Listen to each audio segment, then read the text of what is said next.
Let me ask you something that might shake you. Why is the United States, the so-called champion of democracy, openly backing a nation that harbored Osama bin Laden fuels terror networks and has a collapsing economy over the world's largest democracy, India? You feel that fire rising in your chest. Good. Because this isn't about patriotism, it's about cold, calculated global strategy.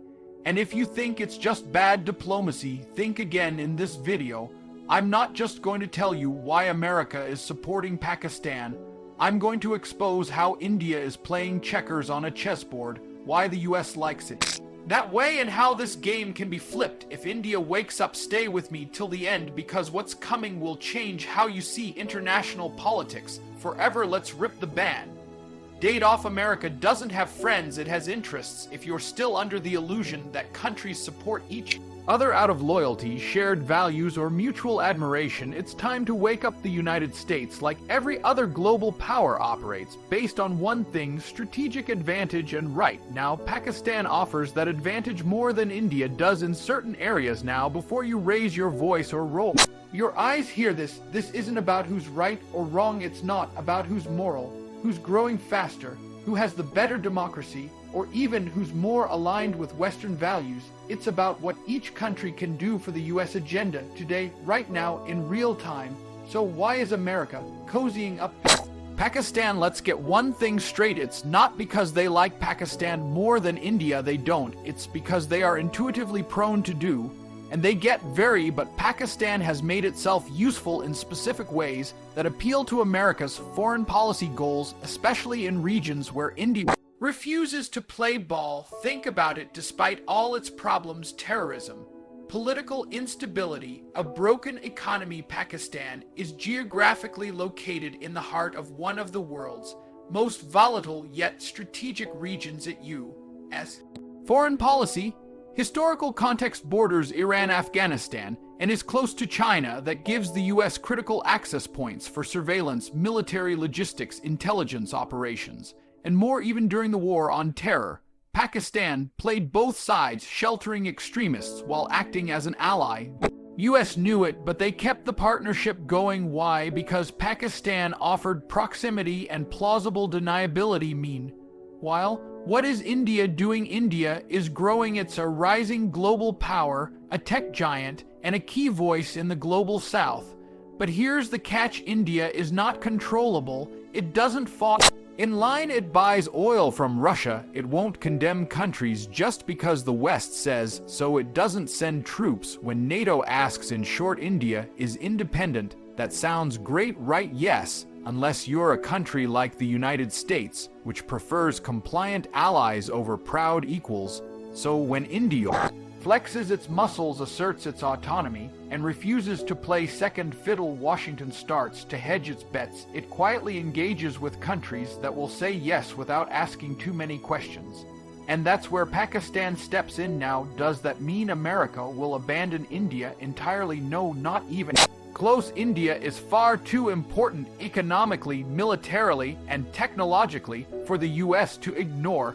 But here's the uncomfortable truth: the support won't be consistent, the praise won't be unconditional. The moment India's choices diverge from American interests, you'll see the tone shift. Because again, this isn't friendship, it's transactional, always has been. If India wants consistent support, it has to stop appealing to emotion. We're the world's largest democracy, we share common values, we're peaceful, etc. None of that matters unless it aligns with America's current goals. Global politics is not family dinner. It's not about respect or good behavior. It's a power game, and every player is in it for themselves. So the next time you hear about the US approving arms sales to Pakistan, or restoring aid packages, or offering military support, don't be shocked. Ask yourself one question: what does Pakistan offer that India currently doesn't? And better yet, what does India need to start doing to shift that balance? Because until India learns to play by the same ruthless rules the big powers use, it will keep getting out maneuvered, not for lack of strength, but for lack of strategic aggression. This is not about changing who we are, it's about realizing who they are. And when you see it clearly, the game changes forever. Let's talk geography, because wars aren't just won with weapons, they're won with location. When you look at a world map, what do you see? Countries, borders, flags, maybe even culture. But do you know what the Pentagon sees? Access points, launch pads, gateways, choke points. And from that perspective, Pakistan is a gold mine. See, Pakistan's biggest. Why Pakistan remains a strategic ally. Strength isn't its economy, it's not its political stability, and it's definitely not its track record. On terrorism, what makes Pakistan valuable to the United States is this: it sits at the intersection of U.S. strategic interests bordering Afghanistan, Iran, and China. That triangle alone makes it worth watching, worth investing in, worth tolerating. Now here's the cold hard truth: if your country lets U.S. park troops nearby, use your airspace for drones, set up listening posts, or support proxy operations, you become an instant ally. Even if everything else about you is falling apart. This is exactly why America has kept returning to Pakistan, even after publicly criticizing it. Remember when Osama bin Laden was found living comfortably in Abbottabad, just a stone's throw away from a major Pakistani military base?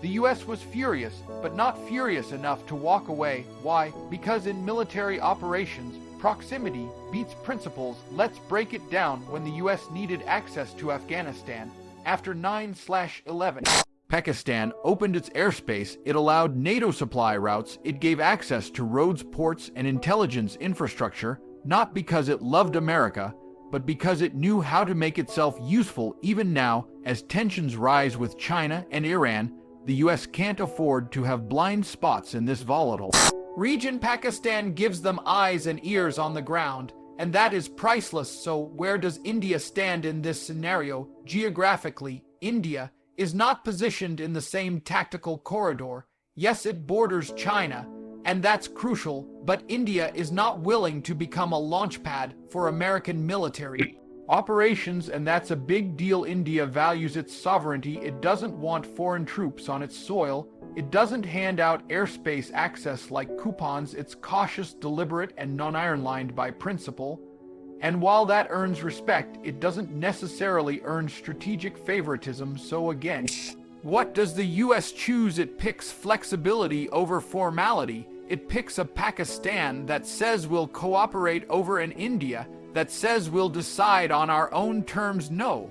But from a military logistics point of view, when you need a place to land a plane, move equipment, run surveillance, or stage a counter opted, Pakistan gets picked because it simply makes the US job easier. That's not diplomacy, that's logistics. And here's where things get even more real. If India wants to protect its position as a top US partner, it needs to start thinking not just about trade and tech, but about tactical, not just what we offer on paper, but what we offer on the ground. Because right now Pakistan is playing the location game, and playing it well, and guess what? The US isn't going to stop using that advantage, because that's how global power works. It's opportunistic, it's fast, it's all about who can deliver under pressure. So the next time someone says, why is the US still supporting Pakistan?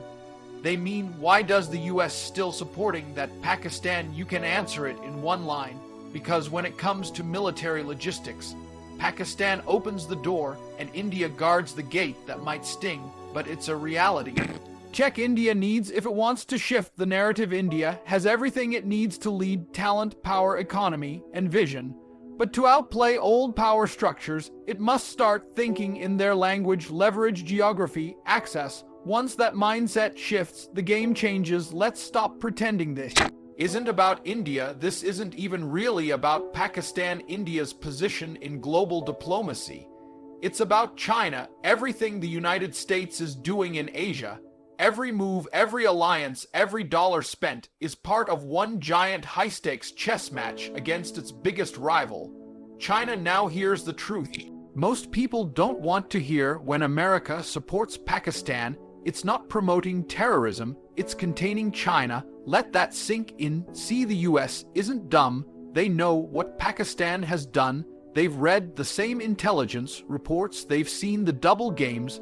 But they also know this Pakistan shares a direct border with China's most sensitive region, Xinjiang. It's a pressure point, and Washington wants its thumb on it. That's why the US doesn't cut Pakistan off completely, even when it probably should, because in this global power struggle, having access to China's weak spots is worth a few moral compromises. So what does that mean for India? India is stuck in a weird spot. On the one hand, it's the only Asian power strong enough to challenge China militarily, economically, and ideologically. But on the other hand, India is not willing to become a puppet in the US-China rivalry. It's not blindly choosing sides. India buys Russian oil, it partners with Iran, it pushes for multipolarity, it refuses to take marching orders from Washington. And while that independence is admirable, it also makes the US nervous, because guess who's not unpredictable? Pakistan. Pakistan will play the game, it will take the aid, it will nod in meetings, it will host American envoys, and say all the right things as long as the money and support keep flowing in return. The US gets something it desperately wants: regional leverage against China. Let me break this down even further. China has invested billions into Pakistan through the China-Pakistan Economic Corridor, CPEC, a key piece of its massive Belt and Road Initiative. That corridor cuts through sensitive territory in Pakistan, occupied Kashmir, and connects China to the Arabian Sea through Gwadar Port to the US. That's a red flag the size of a continent. And what? The best way to poke at that plan: stay close to Pakistan, keep tabs, keep options, because if you lose Pakistan entirely to China, you also lose a critical foothold in the region. It's not about trusting Pakistan, it's about keeping it in play. So the next time you see America backing Islamabad, funding weapons or diplomatic support, remember it's not because they forgot about India, but because they forgot the foothold in Indian weapons support with funding weapons. Remember, it's not because they forgot about India, it's because they're terrified of China, and Pakistan is the pawn they're using to stay on the board. Here's where things get uncomfortable. India is the better partner in almost every measurable way, but the US doesn't want a partner right now, it wants a tool, and Pakistan, despite its chaos, is playing that role. India plays long term, it plays honest, it the Afghanistan factor plays principled, and that's exactly why it gets bypassed in moments when America wants speed, access, and compliance. But here's the twist, and it's a big one: if India learns to leverage the China fear better, it can flip the entire board. The US needs help checking China's influence in Indo-Pacific. That's India's golden ticket. India controls sea lanes, has military credibility, tech capacity, and a global voice. If it starts packaging that as leverage and not just values, it can reframe the whole narrative. Because guess what scares Washington more than terrorism in Pakistan? A Chinese naval base in the Indian Ocean, Chinese influence stretching from Africa to Southeast Asia, a Chinese-led world order. If India can position itself as the essential firewall between China and the rest of the world, not just a proud democracy but a geostrategic necessity, then Washington won't just support India, it'll depend on it. That's the game, and now you see it clearly. Let's get one thing straight: India is not a follower. It doesn't bend to pressure, it doesn't jump at commands, it doesn't shift policies to impress Washington, Moscow, or Beijing. And while that earns respect globally, it's also exactly why the US doesn't fully trust India. Sounds unfair maybe, but this is how global power works. Independence is admired, but rarely rewarded. Obedience is valued more than principle. Let's talk facts. India has made it crystal clear in recent years it will not take sides in the West's conflicts. It will not cut ties with Russia just because America and Europe say so. It will continue to buy discounted oil from Moscow, engage diplomatically with Iran, and chart its own path. And in doing so, India is challenging the Western script. Now, don't misunderstand this: India's independent stance isn't wrong. In fact, it's courageous, it's visionary, it reflects a mature, self-reliant power. But in the real world, in Washington, D.C., and NATO strategy rooms, this kind of independence makes you unreliable. You know what the US hates more than an enemy: an ally. It can't control. So when India says we'll decide for Ourselves, America hears we might say no when you need us most, and that makes them nervous. Let's rewind a bit. When the Russia-Ukraine war broke out, the entire Western Bloc expected India to jump on board the sanctions train. Instead, India did the opposite. It ramped up oil purchases, negotiated trade in rupees and rubles, and doubled down on military hardware agreements with Moscow to Washington. This wasn't just unexpected, it was unacceptable alignment, dependability under pressure, and India, with its non-aligned legacy and multi-directional diplomacy, doesn't fit neatly into that box. Now contrast that with Pakistan. Yes, it's messy, yes, it's unstable, yes, it often plays both sides, but when the US dials economic and military interests the phone and says we need access, Pakistan says yes. When America needs support in the UN or boots near a flashpoint, Pakistan negotiates. They play the game. India questions the game, and here's where the backlash begins. India's independent foreign policy, while bold, has created discomfort among US policymakers. It's seen as too neutral, too cautious, and at times even too ambitious for a partner who won't follow Western lines. So what happens? America begins to hedge its bets. It pulls Pakistan closer, even if it doesn't fully trust Islamabad, because at least Pakistan is more pliable, and the message becomes clear: be useful, not just principled. This isn't about ideology, it's about leverage. India's strength, its independence, is ironically what keeps it at arm's length, because in moments of geopolitical urgency, the US wants action, not discussion. It wants alignment, not autonomy. But here's the wake-up call for India: being independent is not enough. You have to be indispensable. That means proving to the US and the world that India isn't just doing its own thing, but that its independent choices actually stabilize the global order, that refusing to pick sides isn't passive, it's powerful, that India's stance brings balance, not confusion. The challenge is not to abandon independence, but to package it strategically, because the world respects power, but it responds to influence. Right now, India is seen as a sovereign power with a backbone, but not always as a partner in a crisis. That perception needs to change, and India has the tools to do it: economic clout,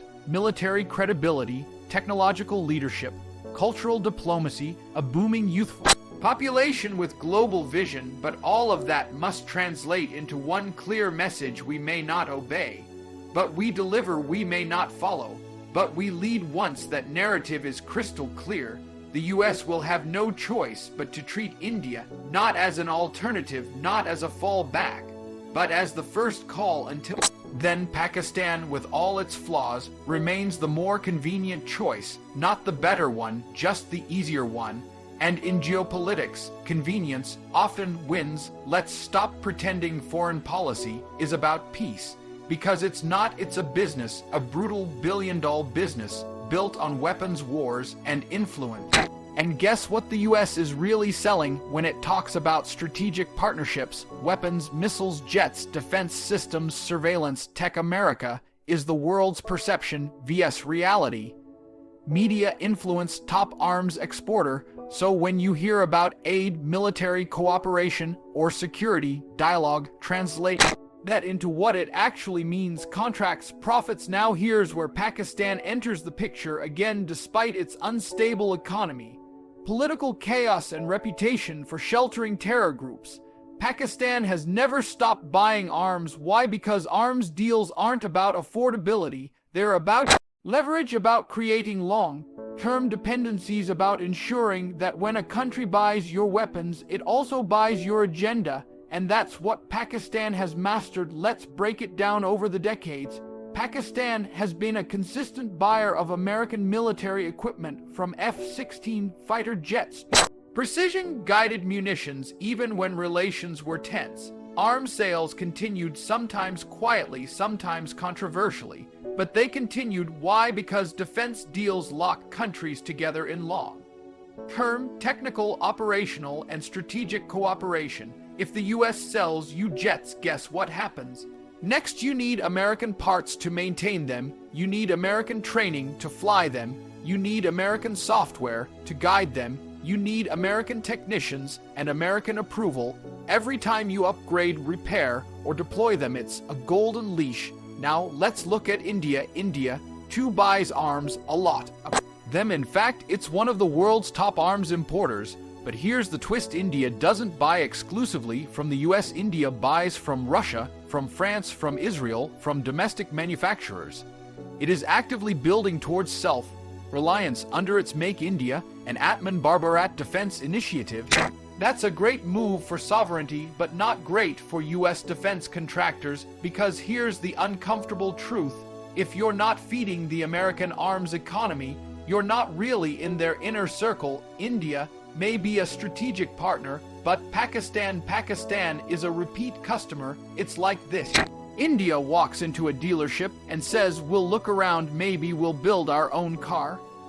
Pakistan walks in and says, "We'll take whatever you've got and we'll be back for more." And the US loves that, because that's not just a sale, that's a long-term subscription. Let's go even deeper. Every arms deal comes with access clauses, logistics agreements, and intelligent sharing protocol. So when the US sells weapons to Pakistan, it's not just selling metal, it's buying influence, placing boots on the ground, opening doors for future operations. Now, let's not be naive. Does the US trust Pakistan? No, but trust is not the currency in this game. Dependency is.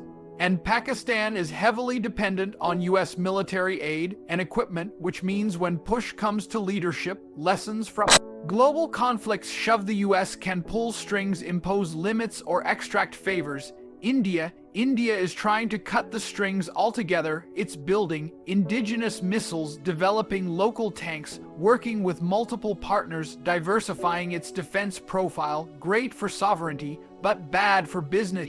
American business, and in Washington, the sound of freedom isn't always the national anthem. Sometimes it's the sound of a weapons contract being signed. So why does America still support Pakistan in the same way that America still support Pakistan? Because the arms economy needs customers and the defense establishment needs relevance. And when a country keeps coming back for jets, bombs, upgrades, and aid, no matter how complicated it is, you don't cut it off, you keep the deal going. That's not loyalty, that's logistics, that's not strategy, and unless India finds a way to align its independence with American profit, it will keep losing ground, not because it lacks power, but because it refuses to play the arms game on US terms.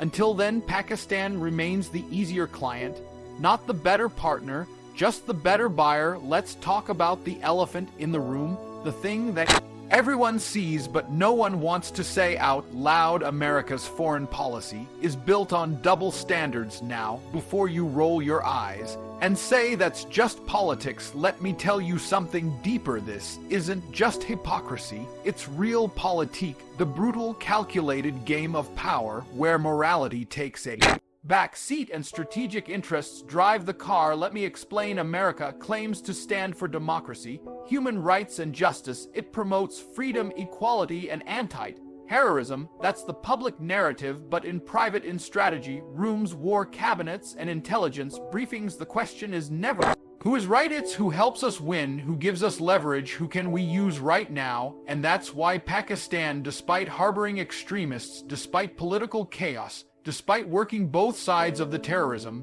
fence, keeps getting American attention, funding, and support. It's not about ethics, it's about usefulness. Let's rewind to history. Pakistan helped fund and arm the Taliban during the Soviet-Afghan War with America's full support. Mel Robbins' final thoughts and call to action. Then years later, America had to invade Afghanistan to clean up that mess while still working with Pakistan. Osama bin Laden was found in Abbottabad, Pakistan, just down the road from a major military academy. Did America cut ties after that? No, because even betrayal has a price, and sometimes the price of walking away is too high. This is realpolitik. And India, the world's largest democracy, a growing economic superpower, a nation that upholds law and order in one of the world's most dangerous regions, watches this and says, why are we not being treated better? Why is the US not standing by us?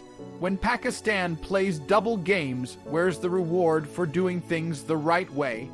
And here's the painful answer, because doing the right thing doesn't always pay off in geopolitics. Let's say that again, in international politics, being moral is admirable, but being useful is profitable. America doesn't always support the country with the cleanest record, it supports the one that helps it win, whether that's in the Middle East, Central Asia, or now in the rising tension with China, and right now, Pakistan, for all its problems, is a strategic lever. It can influence the Taliban, it can keep an eye on Iran, it borders Xinjiang, China's most sensitive province, it allows military access when needed, and it still has channels inside regions that America can't reach directly. While India, proud, independent, democratic India, chooses not to be a pawn, and the US, despite calling India its strategic partner, still hesitates to go Allen because real punishes independence and rewards flexibility.